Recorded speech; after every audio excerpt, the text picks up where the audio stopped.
It was the year 1990, and the world was in a state of panic. Scientists had dug a deep well into the ground, and by mistake, they reached what some believed to be hell. And from that came the sound of the devil. A film based on this myth was made in 2009. Friends, if you are new to our channel, don't forget to subscribe. So the story begins in the Sahara Desert. A few months ago, a small team of scientists came to a special place in the desert for research. They wanted to take a life sample from the depths of the ground. With the help of a bore well, they went into the depths of 9 miles. Until now, man had not reached such a depth. Then, for a few days, a dangerous sandstorm hit the area. The scientists' team was in a deserted area where it was very difficult to send help, and the contact with the team from the headquarters had broken. There was no doubt that the reason for the break in contact was the storm, which still lingered. The investigation team sent their man, Jake, here. Despite the storm, he crossed the desert and reached the location. He looked at the sky, but he did not see anyone. A lab had been built here, so Jake went there to find out what happened. Inside, he found no one, but both Jake and the audience see clothes and shoes lying on the ground. This facility was quite large, and it seemed that a lot of money had been invested in the project. Jake continued his search, moving to a room that had electricity but appeared unused for a long time. He was surprised and explored more, going to the freezer room where there was meat and electricity, and where he did not see, but we, the audience, saw a human body. Jake started checking every room, and then he suddenly heard voices from the hall. Taking his gun, he went to investigate and found a door at the end of the hall, barricaded with a chair.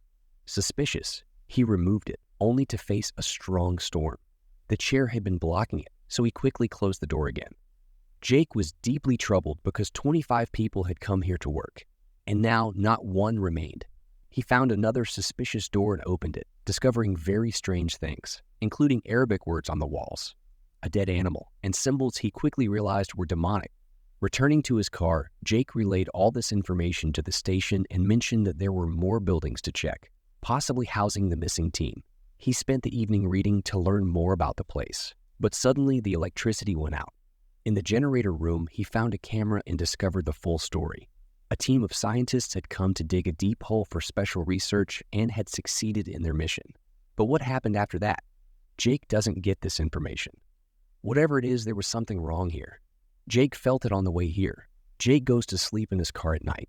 First, he reads something, and just as he was about to sleep, suddenly he sees a human hand on the window of his car. He gets scared. But the next moment, he loses sight of the hand. Jake feels that it was just his illusion. He takes his blanket and goes to sleep in the facility room. The night passes normally. He doesn't feel anything. When he wakes up in the morning, he sees that the storm has stopped. Everything is quiet. And what happened here? Jake thinks it will be easy to find those people. He takes his car and starts checking all the buildings around. While walking, he sees a separate room. He goes inside, but there was no one there. However, he sees a fresh copy, which someone has just made. Doubt starts to creep in. Jake comes back to the car. He was going to inform his station when he sees a woman running from a distance. She sees Jake, but she doesn't say anything. Jake looks at her with suspicious eyes. The woman goes to take a bath. Jake wants to ask questions, so he follows her to find out what happened here. The woman tells him her name is Jenny. She was also one of those scientists. Jenny says that their team leader is dead and she wants to leave. She doesn't say anything else, but at least Jake knows that this woman was one of them. Before Jake leaves with Jenny, he contacts the station. Jake's orders are to stay there and collect all kinds of information. A lot of money has been invested in this project. He has to stay there until the new team arrives. Because Jake has already found a person working there, he could learn a lot about what actually happened. In addition to this, Jake asks for help from other people and also demands food supplies. When Jake goes to the freezer room, he sees the dead body, who was the team leader, according to Jenny. Before that, Jenny had told him some other reason for his death, like that he died of a heart attack. But he died here in the freezer room due to hypothermia. Jenny tells Jake that we have to leave as soon as possible. Jake does not listen to her because now Jake started to doubt Jenny.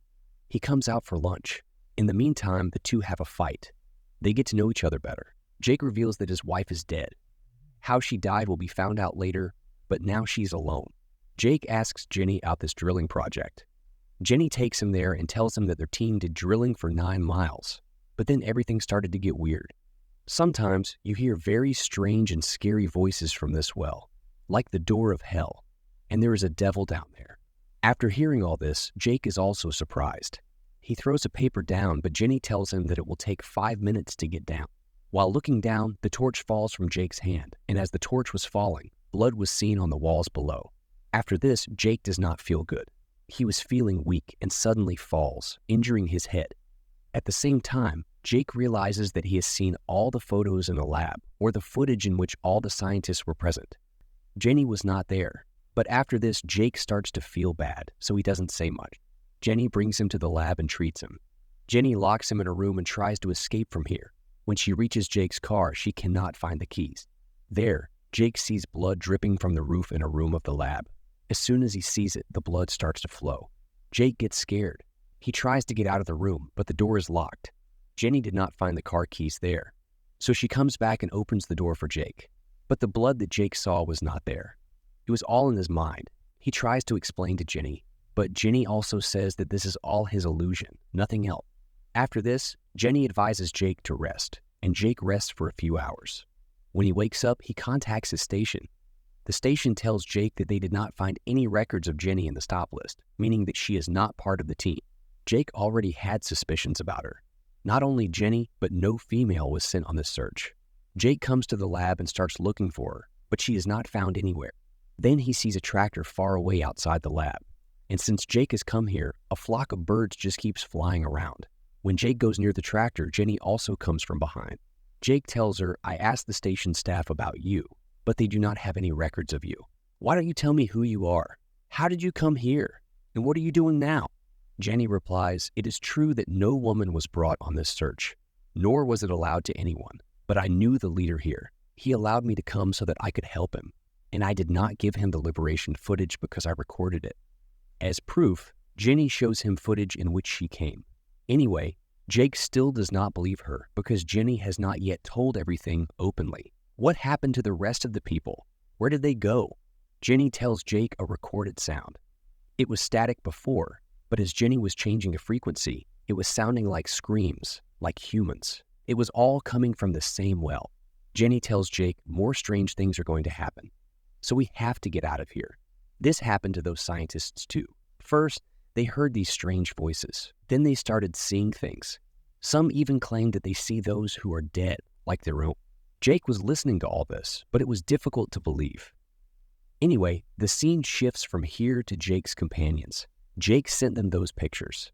When they see it, his companion, who knew Arabic, says that it is a symbol of a demon who hunts men, hurts them, and finally makes them commit suicide. And this sacrifice is given to that demon so that he can come to the world. This is the same sacrifice that Jake saw in that room.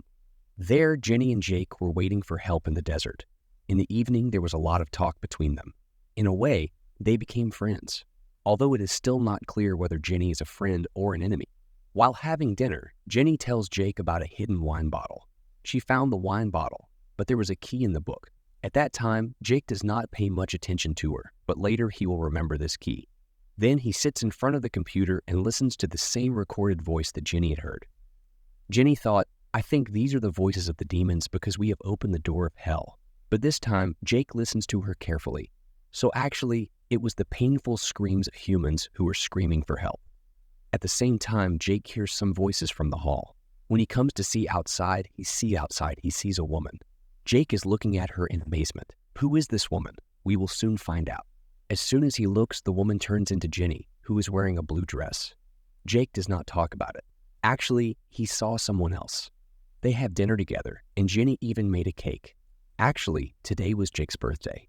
Jenny knew all this because she had seen his ID. Jake thanks her, but he was never happy about his birthday, because last year when it was his birthday, his wife killed their 2 children and also committed suicide. This is why Jake is sad on his birthday. Jake was blaming himself for all this because he went to work on his birthday.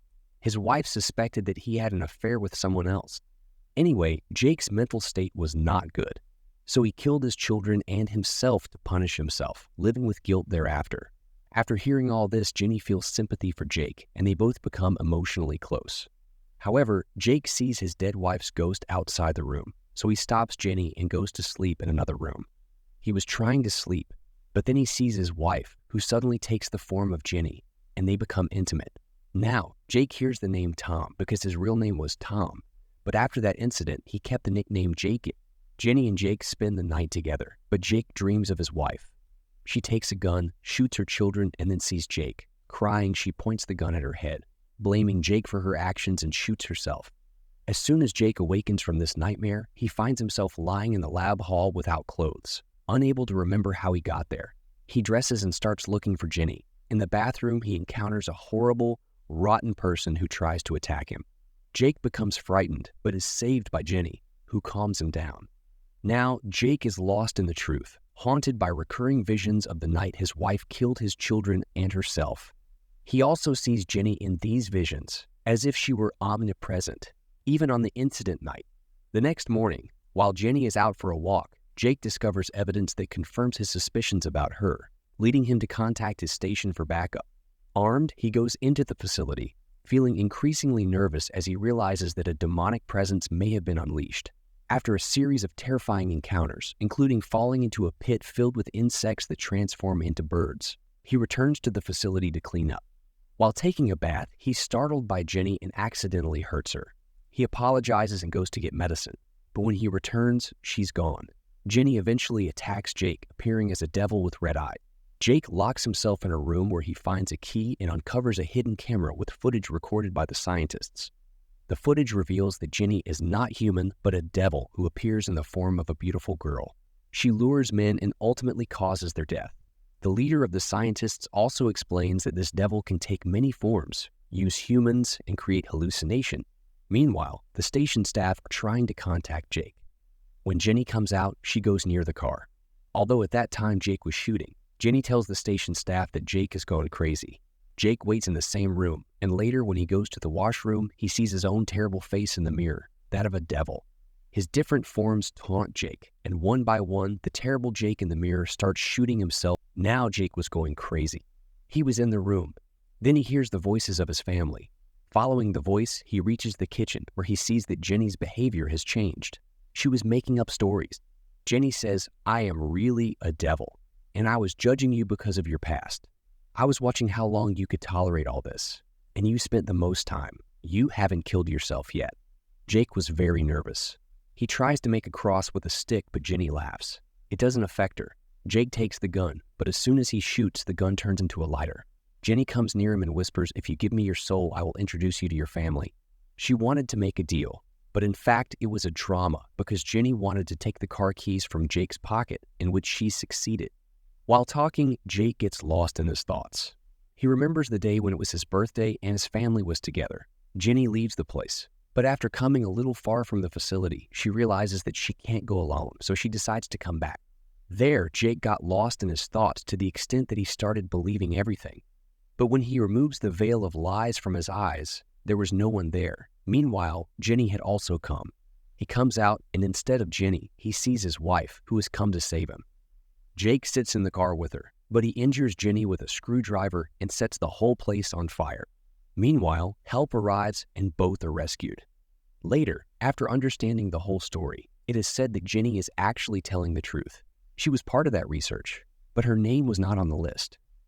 What happened was that because of the drilling, a gas came out which directly affects the human brain. After inhaling that gas, humans do strange things, hallucinate, or it makes them crazy for a while. It didn't affect Jenny because her room was far away. One by one, all of them took their lives, and all the time, they were considering Jenny a devil. This is why Jenny didn't talk openly, and all that happened with Jake at that time. Jake says maybe this is what happened. He goes to apologize to Jenny because she was in the hospital, but actually, his intention was something else. He takes his partner's gun and tries to shoot Jenny. Jenny is saved, but in the end, Jake says that he is ready to give his soul because the gas was still in his brain. He was not going to believe the real story. He kills himself, and this is where the story ends. So, friends, actually, there was no devil. All this had come to Jake's mind. We hope you liked this story. If you liked the video, please like it, and if you are new to the channel, please subscribe.